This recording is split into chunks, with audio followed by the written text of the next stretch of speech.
Hello everyone and welcome back to another episode of the Guild Wars 1 Let's Play. You're probably wondering where the hell I am, what's going on. Don't worry about that. We're here to do a very out of order quest, but it kind of makes sense for where we are in the story and I wanted to do it. So, all for one for justice. Word came from Tyria. Lionguard Figo and Lionarch sent a message to Cormier regarding, don't worry about that, regarding some necromancer she met during her travels abroad. Appears himself, Olias. He has gotten himself some trouble. The Sun Spirits need you to go in Cormier's place to find out what's going on with Olias. Can you help our friends from across the sea? He sounds like he could be a super friend.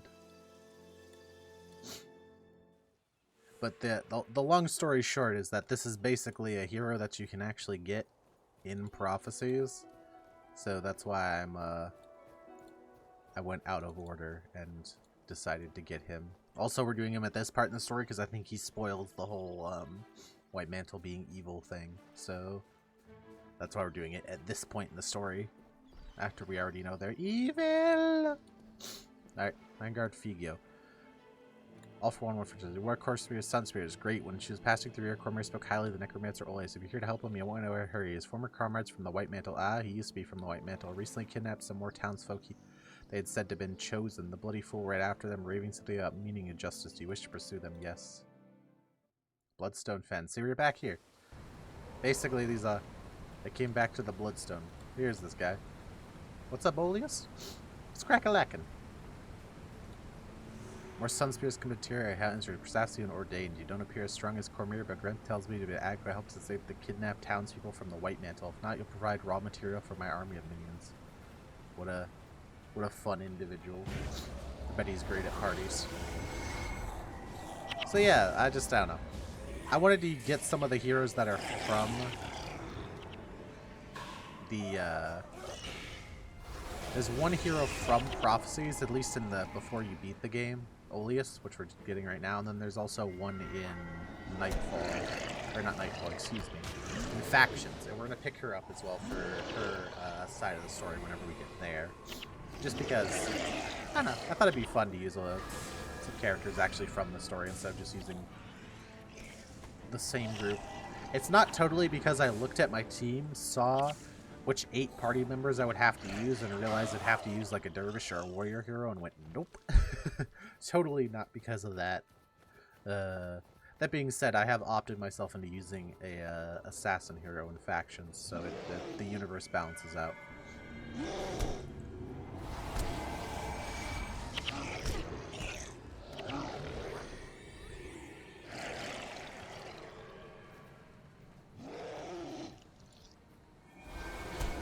Jungle trolls. I think it's a little bit higher level here. You can kind of tell we're kind of supposed to be max level at this point, but since we're doing it out of order, we're kind of not, so that's okay.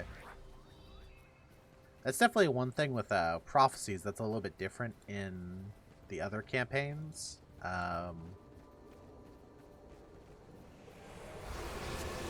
In Prophecies, you tend to be max level very late. Max level is 20. You tend to be level 20 very late into the campaign. Whereas in all the other games, you tend to get it pretty early, like before the halfway mark. Whereas you probably don't get it till like the 70% mark or something in Prophecies. I don't know whether I like that or not. It definitely makes it more annoying to go and do other campaigns if you're not already max level or higher level from Prophecies, but whenever Eye of the North came out, there was a pretty easy way to get to max level if you want to, so kind of alleviates that.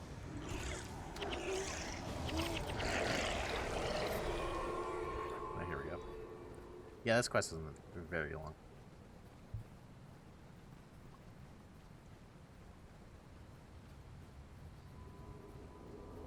So we're back here on the Bloodstone, and we have to kill this guy.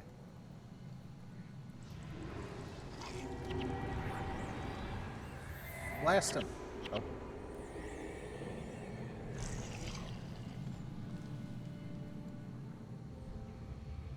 Huh. Kind of cool. The White Mantle, like necromancers, they have like snake pupils.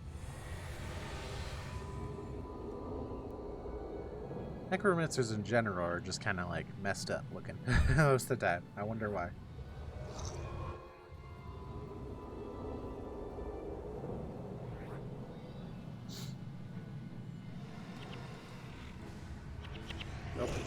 summon some baddies out of the portal. Get him, boys, get him.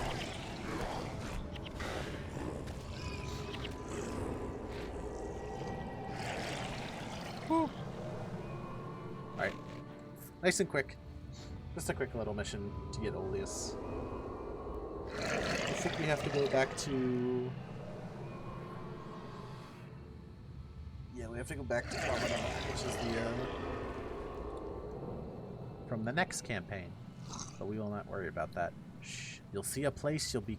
If you haven't played the game before, you'll be a little confused where the hell I am. Don't worry about it. You'll figure it out in, I don't know, 2 to 3 months whenever we actually end up going to this part of the the game normally. But I think we just literally talk to this guy and then we have him in our party. He's ex-White Mantle too, so you know he's kind of like us. Looks like your necromancer's friend's paperwork is more. He now has a temporary sun spear breach that'll last through his staying alone. Just tell him to keep his minions away from you dreadful things. Alright, we got him. Back to what we were actually doing.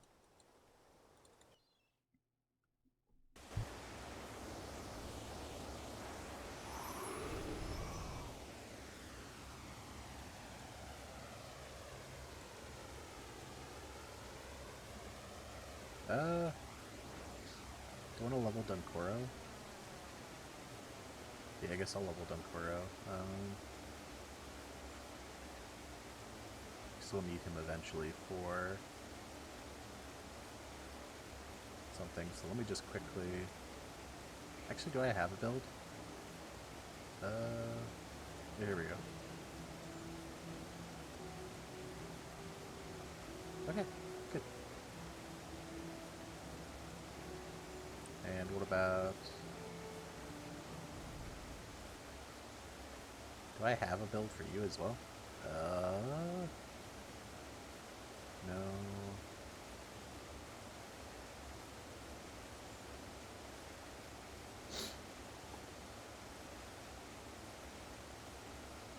There we go. Alright, good enough. Garth Quickblade. We've been betrayed by one of our own. Our trace given away the location that Shinning Blade bases through the region. In response to Havlion's death, they are launching a massive strike led by the Demogrog. Scouts have reported a vanguard comprising of 3 groups that are currently pushing towards Coral Fells. We must learn Counselor Valor outside of Ventari's Refuge. I need you to head them off and buy us some time. This should be the main quest, right? Yep, alright. Let's go. I like how these 3 are just like staring at the wall for some reason. Or they're all 3 looking at that plan, I guess. I don't know if they're supposed to be doing that or if that's just kind of bugged out. We're back in like the slightly more like green part of the jungle.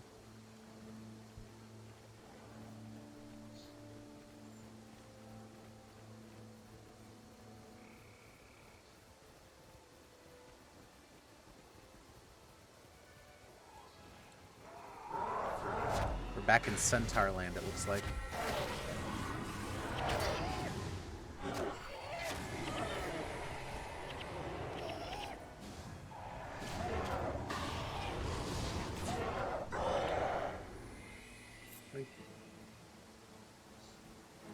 Here's some more White Mantle, though. Our goal is to take out these mantle scam. What the heck was that? He just made it whenever he died. Weird. Alright, let's keep going. This area's pretty. I like this area.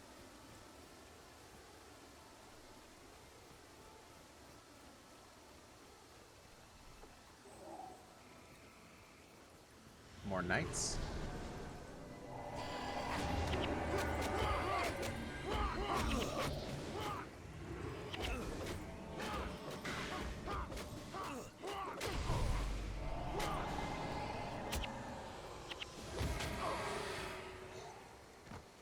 Yeah, so we have him on Blood is Power, which is basically the elite version of that spell that henchman was using all the way back in the Shiver Peaks. It's just fantastic energy regen. It's a little bit annoying because it sacks 33% of his HP, but you can generally keep him up with a combination of like other spells or just having good healers in general. Oh, a lot of warriors here.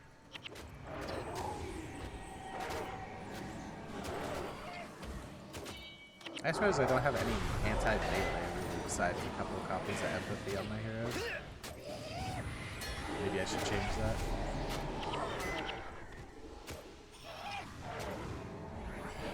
But oh yeah, having that bit for that nice, sweet energy on everybody is so nice.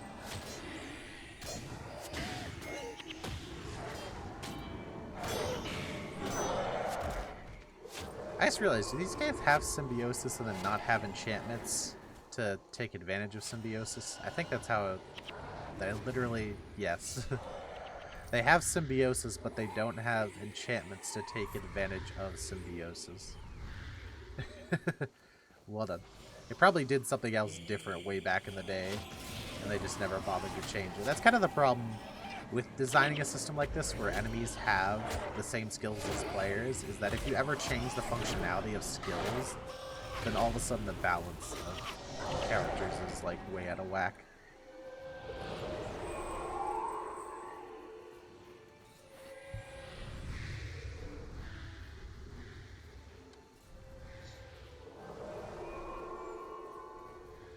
You see it?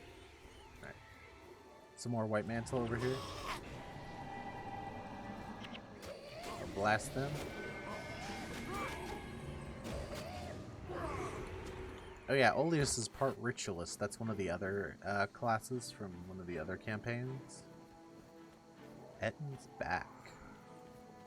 That place sounds lovely. We're getting back into the more arid section of the game, it looks like. But yeah, that's like it's like a spirit-based class. Like, they're a little bit different than the ranger spirits. The ranger spirits affect everybody, and the enemies can kill them. But these are like, they only affect your guys, but the enemies can still attack them. I think we want to go around this way, maybe. Not exactly sure. And there's White Mantle here, so I'm gonna go with yeah. We want to go this way. Let's help the centaurs out a little bit. Ow. We're trying to help you, centaurs. Stop killing me. Stop. It hurts.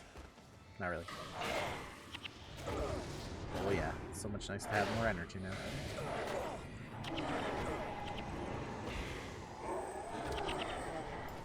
Ooh, gold drop. See what's on that.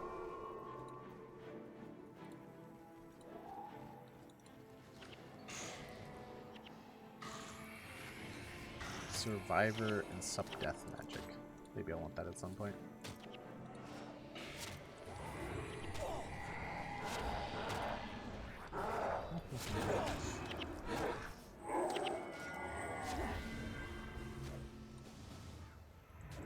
There we go. Kill this warrior. Go back to fighting this hunter. I think this is basically a massive loop. I think the trick is if we go around this way, we can go in like this. Or if we go around this way, you have to go all the way around. I don't exactly remember.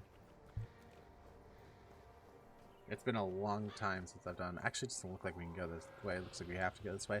It's been a long time since I've done the Prophecies campaign.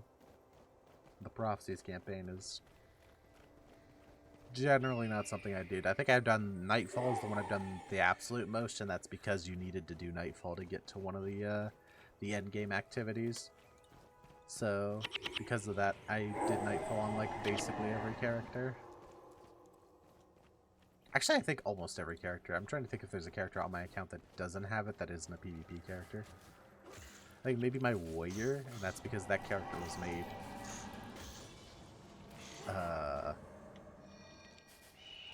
not that long ago. Like, at least in comparison to everything else not that long ago. Maybe a couple of years ago, as opposed to everybody else is probably over 10 years old.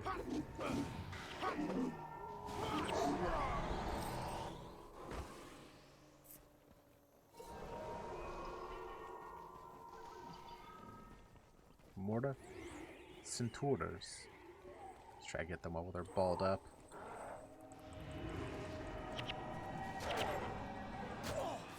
Oh, I guess they do have enchantments. The protectors are the ones that have enchantments, and they put enchantments on their allies, so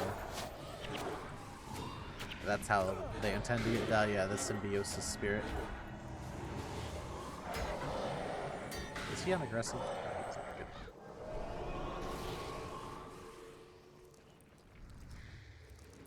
Yeah, we stepped out of trap. Yeah, but as you see, the White Mantle are attacking the Devourers as well. Kind of cool. I mentioned it before, but I always love how in this game the enemies also hit each other.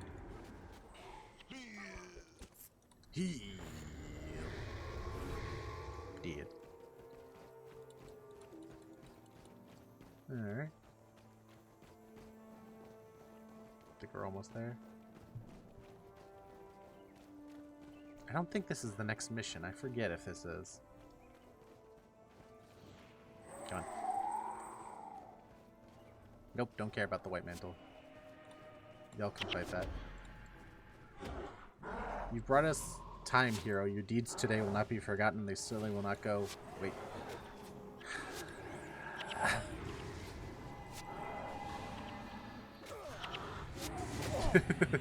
Hey, deep root over here.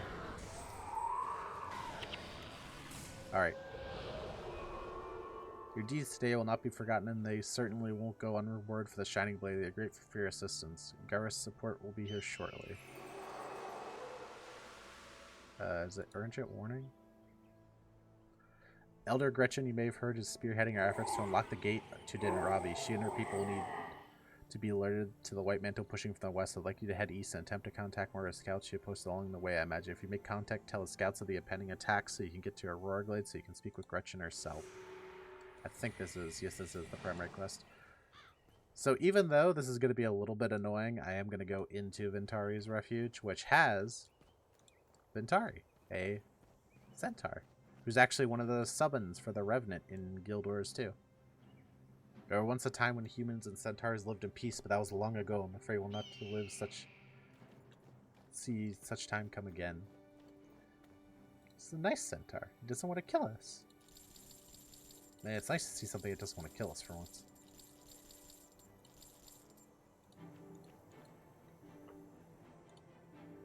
Named for the wise old centaur with a penchant for peaceful living, visitors of the outpost do their business among the roots of a gargantuan stonewood tree, the largest specimen of its kind. Oh, there's a big tree. Didn't even notice. Alright, let's go back on out. It's gonna be a little bit annoying because now some of the enemies will have respawned, but it won't be that bad. I don't think. It'll just be this group probably that we have to get through.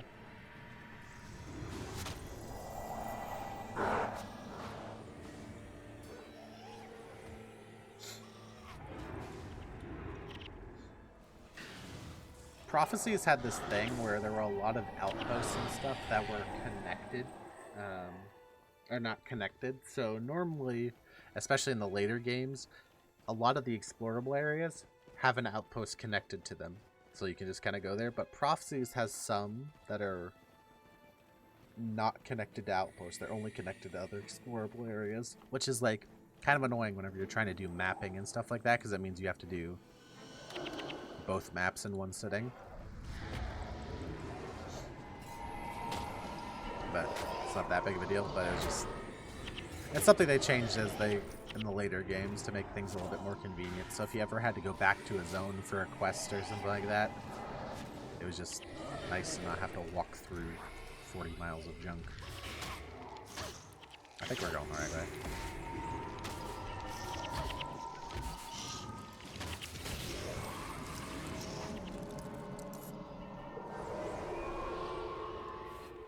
It's a goal.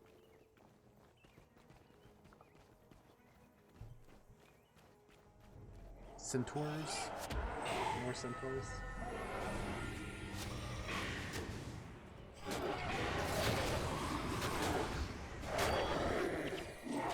Yeah, but because of that, whenever you beat the games, each campaign you unlock hard mode. Or at least the first time you beat it on your account, you unlock hard mode.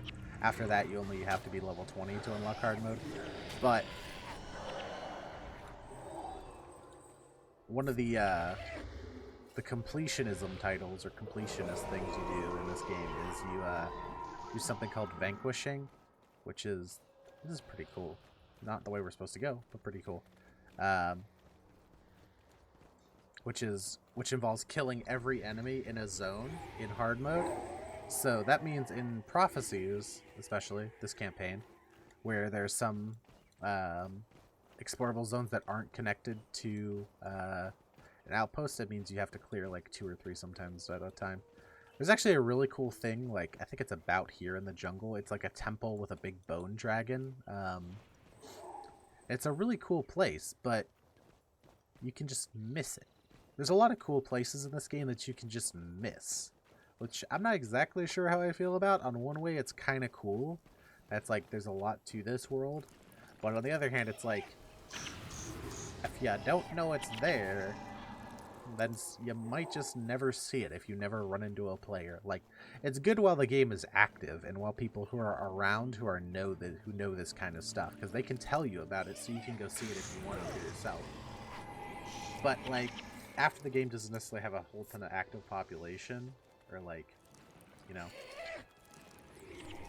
stuff, then you might just never, you know, get what you want. Or you might never figure out some of these cool things that our developers spent time making. Like, it's one thing if it's like, you know, kind of just like a landmark like they are in this game. Like, there are things you can miss in this game that are cool, but they're generally just landmarks. It's hard to miss like the actual content. It's generally just like cool little things that you can miss. But there's definitely something to be said in games that have like even content that can be missed, and how that makes it more enjoyable to replay, or like it makes you feel cool when you find something. I think that kind of can work in like a single player game, wherever you're going at your own pace and everything. You can always just go back and do whatever. Like games like, you know, Skyrim, those kind of games where you can miss places or cool stories. I don't know. It's cool for the people who are really invested, because it means that there's a lot of depth and there's a lot of like cool, interesting things to go find. But it's kind of annoying for people who are just like surface level, I guess, for lack of a better term, with your game or whatever you're interacting with, because it means that they might miss out on something really cool. Like, for example, in, you know, Fallout New Vegas, there's a whole bunch of random quests and like cool areas that could be triggered by certain dialogue actions and having certain stats at certain points, but you wouldn't know that unless you've actually, like, you know, spent a lot of time with the game or in the community around the game. Oh, we got a key. I don't know. The reason I'm talking about this is because this is the upcoming MMO, Ashes of Creation, and I flip-flop back and forth on how excited or if I even want to play it. This is a game that's got a lot of like ideas and stuff that sound good on paper, but just have been done awfully in other games, so it makes me not super interested. But also like the design philosophy for it as well. A lot of stuff about it is cool and is interesting as someone who is like very invested in games, especially like in whatever they play, and generally has, you know, the time and the desire to spend a lot of time with the games they play. But on the other hand, like, some of that stuff I feel like you just get kind of obtuse, and you just get kind of like, you're kind of just, you know, making the enjoyment longer. Like, for example, okay, to give you an example from Ashes, reportedly, according to the developers, they want to take roughly close to 200 hours to reach max level, which is fine. You can do whatever you want with your game. But on the other hand, I wonder if that means like not that many people are actually going to reach max level, so like not many people are going to get to actually, you know, experience the end game and like the, you know, the stuff that's more community based. Because let's be honest, while you're leveling, you're more or less playing a single player game. Like, occasionally for a quest you might have to meet up with 3 or 4 people, but like you're not really interacting with the community as a whole. They call me Snakebite. It's a long story. White Mantle already swept through here. I sent an eye out for more coming through this area. If no too many and we too few. Talk with Elder Gretchen and Rorgray. Preston Ravi is not lost yet. Preston Ravi. I mean, I know what Dinaravi is, but like, I guess it's like a place. There's some more like centaur huts. I think we said these were. At least we think these are centaur huts. But anyway, so yeah, that just kind of leads back to what I was thinking about with like, they're also saying how they want a lot of stuff in like the open world to be surprises. Sometimes you just wander upon a dungeon, like an unmarked dungeon, and it'll just, you know, now you'll know where it is and you can go do it. And it's like, that's cool. But on the other hand, like, there's something to be said about making sure people don't miss your content. Like, especially large chunks of it. Or like, you know, something important like an endgame boss. Like, it's kind of cool in like you know, a Souls game if it's like, oh, this area took a long time for people to actually figure out how to get in there and fight this secret boss. That's kind of cool.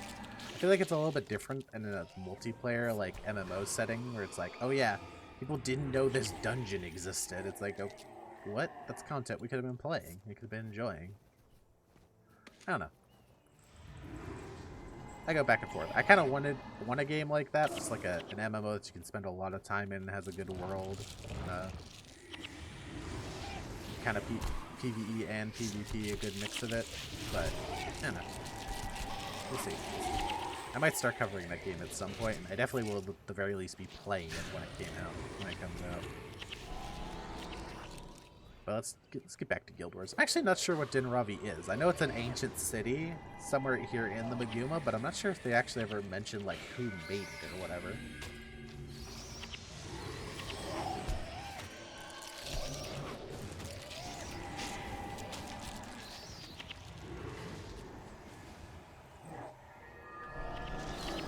Oh man, it's so nice to have that extra energy from getting Olias. I'm so glad I went and got him.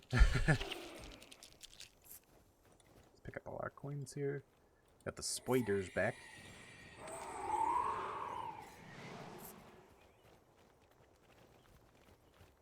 Aurora Glade. I believe this is the next mission. Oh, also, I've been playing a lot more Black Desert recently. That's if you like kind of like PvP-ish or grindy MMOs, that's definitely one to look at if you haven't played it yet. It's not for everybody, but for the people who like that who like the kind of game it is, you'll get a lot of fun out of it. I highly recommend at least giving it a try. I think it's like $5 on Steam now. Aurora Glade, we're in the next mission. We still have the same henchmen. I think they swap at some point, but we'll see.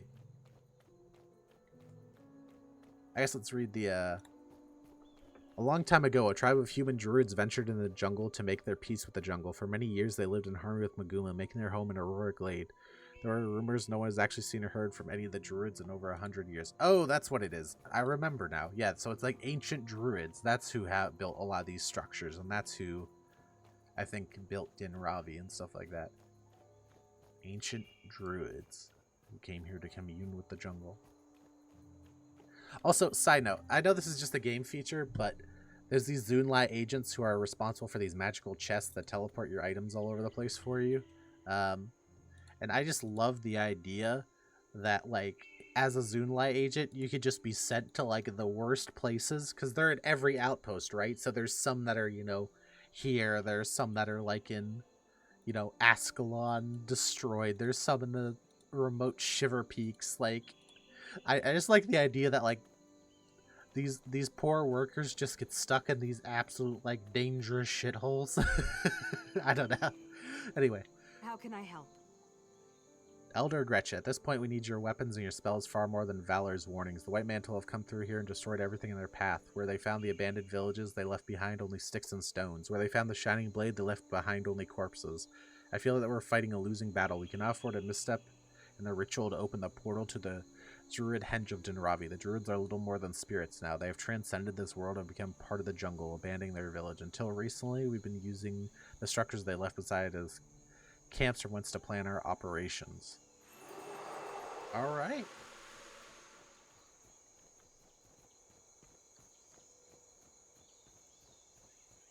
Pretty cool little outpost, little druid homes. Is that a chair? Oh no, that's just a plant. Getting We're pretty deep in the jungle at this point. Not a lot of life going on, not a lot of civilization. Pretty cool, though. But anyway, that's going to be the end of today's episode. Well, thank you for coming out, and I hope you have a great day.